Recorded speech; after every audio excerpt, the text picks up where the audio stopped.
Hey there. How's it going, guys? It's all good here and welcome back to my channel. Today we'll be creating this model. For this model, we will use this drawing.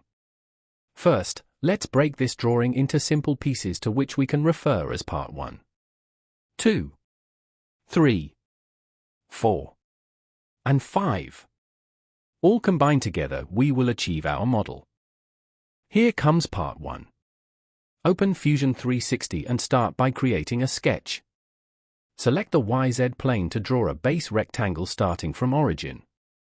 We can see the dimensions measure 165 mm in length and 16 mm in depth. Giving the same inputs, hit enter.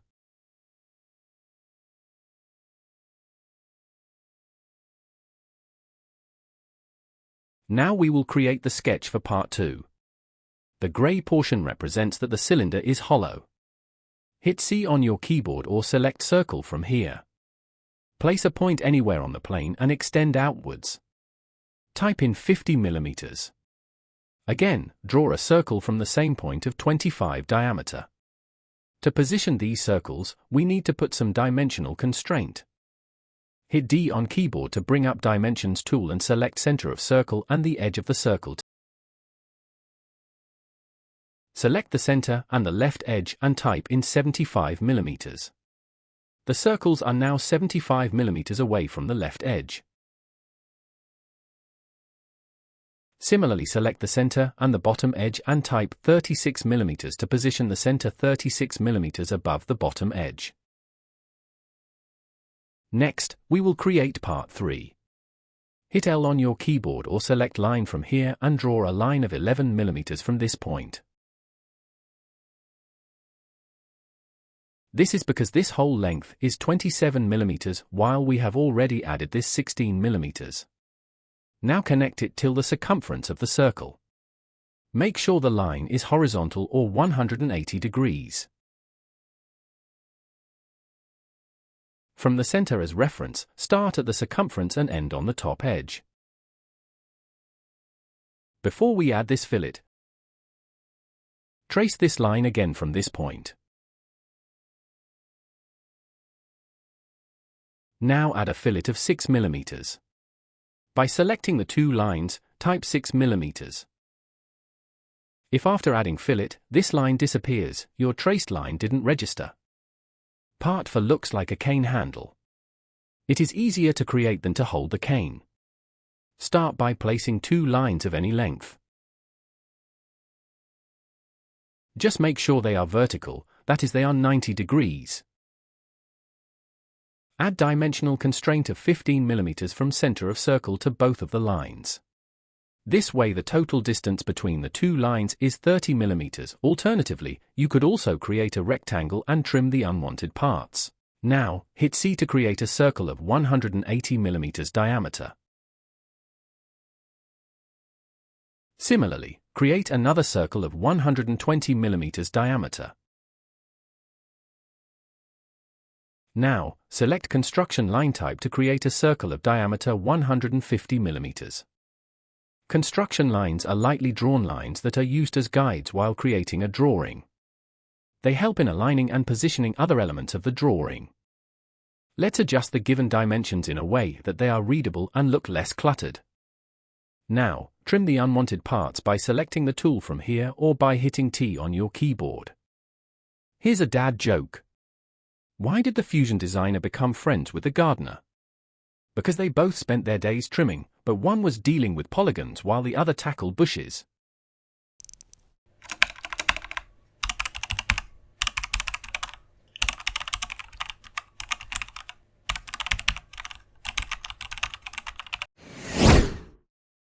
Now when your sketch looks like this, we need to create another circle, but first disable the construction line type. Sketch a circle by taking reference as the center and from this point draw 30 mm diameter circle. Now, trim the unwanted parts by hitting T on your keyboard.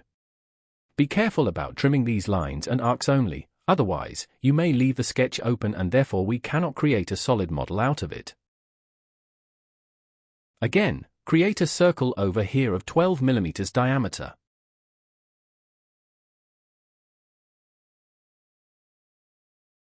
Use Circular Pattern tool to repeat it. Select the object as the circle. Center point as this great center. Distribution as partial, as we don't want to spread the pattern across all 360 degrees. Set angle as -90 degrees. Set quantity as 4. Press OK. Select Fillet tool and add a fillet of 6 mm between these two lines. Next, let's create the bottom circle. From this point, create a circle of diameter 30 mm. Again, trim the unwanted lines.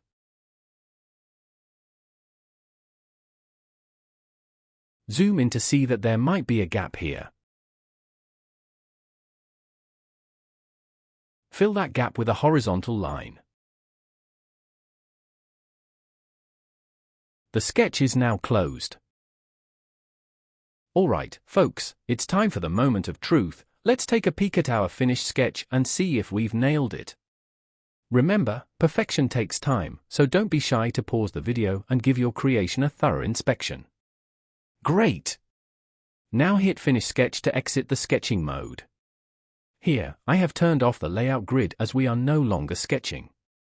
You can keep it on if you like it. The moment we've all been waiting for, it's time to add some depth and dimension to our sketch.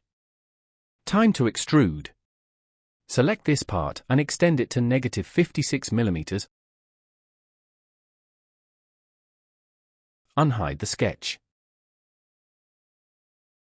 To extrude again, hit E on your keyboard. After selecting this circle, change direction to 2 sides. First add 61 mm and then 5 mm. The overall length then will be 66 mm. Select this part and this part to extrude it to -12 mm.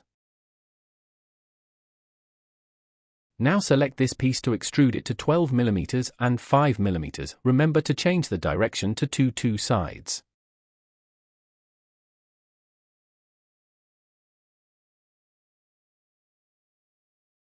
Bye-bye sketch.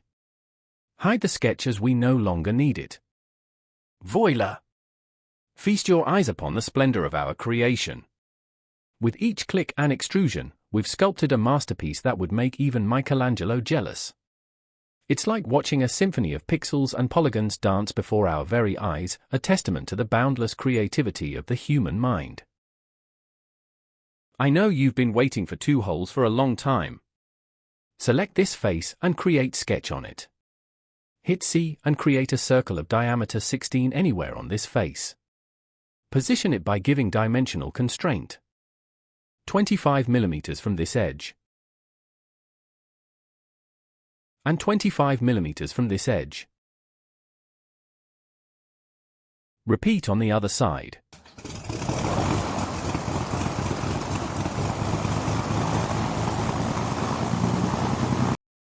Extrude the sketch. Make sure the operation is set to cut. Drag the arrows to the depths of hell.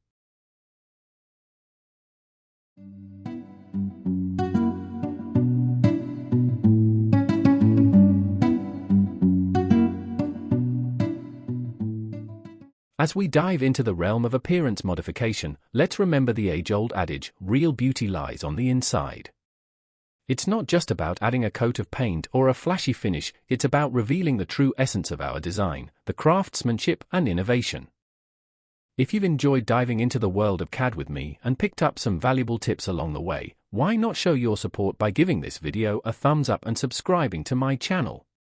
Your likes and subscriptions mean the world to me. They not only motivate me to keep creating awesome content, but also help my channel grow so I can reach even more fellow CAD enthusiasts like yourself. So go ahead, hit that like button, smash that subscribe button, and join my growing community of design aficionados.